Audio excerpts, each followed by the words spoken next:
Basma Venomar 5, Giulia Zanardo il 6, Anna Tironi al 7.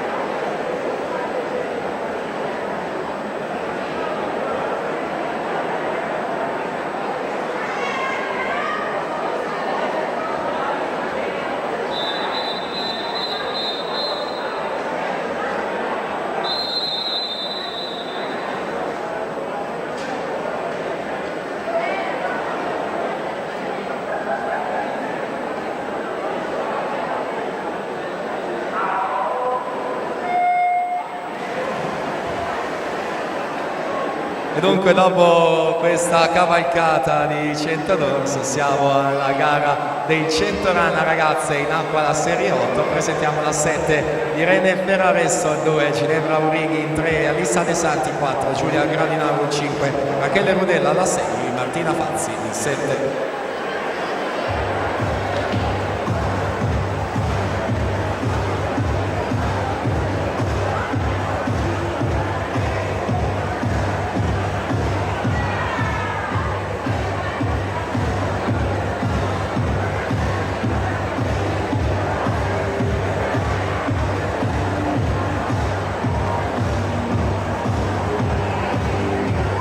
E intanto mettiamo anche un po' d'ordine per quanto riguarda il primo blocco di premiazioni, con tutte quelle dello stile libero e del dorso da effettuare. Le faremo al termine di questa gara dei 100 rana assolute, naturalmente prima serie, quindi mancano 8 serie ragazzi e 7 assolute, quindi 15 serie totali da 100 rana e poi zona podio per le premiazioni dello stile libero e del dorso.